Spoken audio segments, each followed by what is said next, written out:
Merci. La parole est à Monsieur Jean-Paul Garot. Oui, merci, Monsieur le Président. Madame le Ministre, je vais vous demander de répondre donc à une question que je pose à Madame le Garde des Sceaux sur d'ailleurs une question sensible, c'est d'ailleurs la raison pour laquelle je la pose, concernant donc les conditions du droit au mariage, concernant des personnes se trouvant en situation irrégulière sur le territoire national. Le principe de la liberté du mariage, composante de la liberté individuelle, est protégé par les articles 2 et 4 de la Déclaration des droits de l'homme et du citoyen de 1789. Ce principe interdit, nous le savons bien, de subordonner la célébration du mariage à la régularité du séjour d'un futur conjoint étranger sur le territoire français.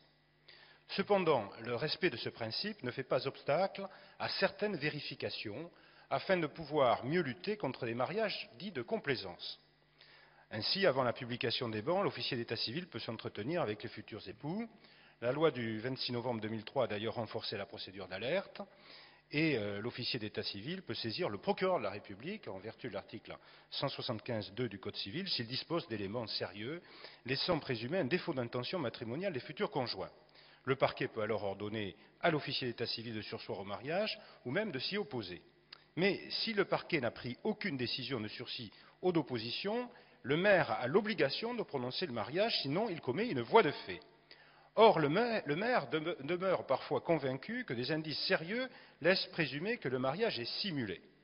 Alors, sans remettre en question le principe du mariage, n'est-il pas possible d'intensifier les enquêtes du parquet qui sont souvent trop sommaires? Je vais d'ailleurs citer un exemple récent d'un sénateur, maire de Gironde, Gérard César, à Rozan, qui s'est trouvé dans une telle situation où, selon lui, manifestement en face d'un mariage qui apparaissait, selon lui, simulé, et malgré une enquête du parquet qu'il a estimée certainement un peu trop sommaire, a refusé de prononcer ce mariage, alors même que l'individu en question faisait l'objet d'un arrêté d'expulsion, et qu'il a d'ailleurs été reconduit à la frontière et expulsé.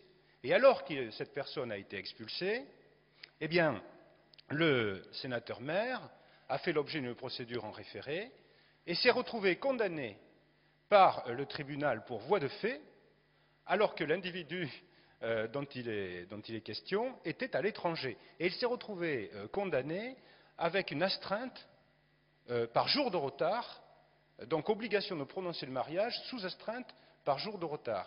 Ce qui veut dire que très clairement, il s'est posé la question à ce moment-là, le maire de Rozan, de savoir s'il n'allait pas devoir partir en Algérie pour récupérer la personne, pour la marier dans sa mairie.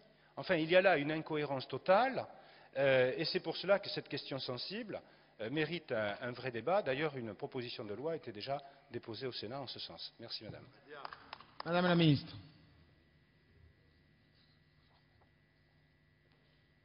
Merci, Monsieur le Président.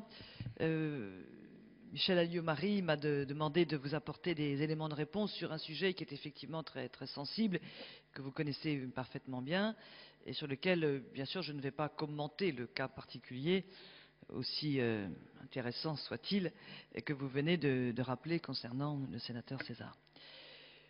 La liberté matrimoniale est une liberté fondamentale. Elle a valeur constitutionnelle, elle est reconnue à tous ceux qui résident sur le territoire de la République, quelle que soit leur situation.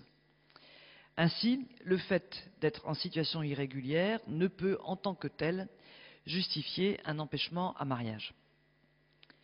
Ce principe, évidemment, ne fait pas obstacle à la lutte contre les mariages de complaisance. Il existe à cet égard un dispositif législatif particulier. Lorsque l'officier d'état civil estime, le cas échéant, par exemple à l'occasion de l'audition des futurs époux à laquelle il doit procéder avant la publication des bans, lorsqu'il estime donc qu'il existe des indices sérieux laissant présumer que le mariage envisagé est un mariage de complaisance, il peut saisir le procureur de la République. Celui-ci dispose alors d'un délai de 15 jours pour décider soit de laisser procéder au mariage, soit de faire opposition à celui-ci, soit de surseoir à sa célébration dans l'attente des résultats de l'enquête à laquelle il fait procéder. À cet égard, je dois ajouter que cette enquête doit être suffisamment approfondie puisque le procureur de la République est tenu légalement de motiver expressément la décision qu'il adresse à l'officier d'état civil.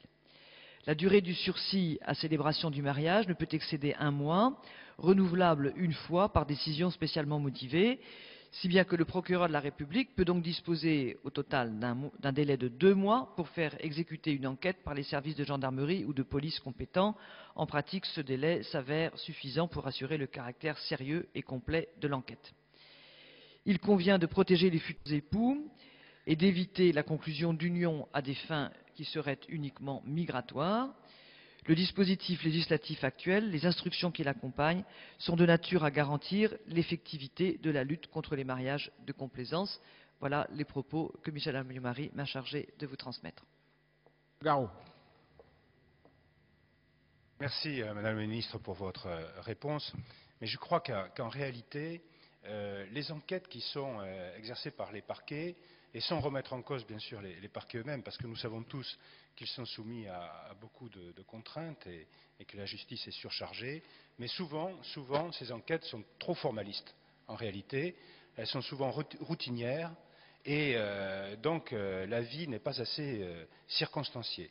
Donc je crois qu'il est absolument indispensable, sans remettre en cause la liberté, bien sûr, du mariage, d'intensifier encore davantage ces enquêtes et pourquoi ne pas voir d'ailleurs un rôle à jouer par le procureur général. C'est d'ailleurs la raison d'une proposition de loi, la motivation d'une proposition de loi que je déposerai très prochainement sur le bureau de l'Assemblée.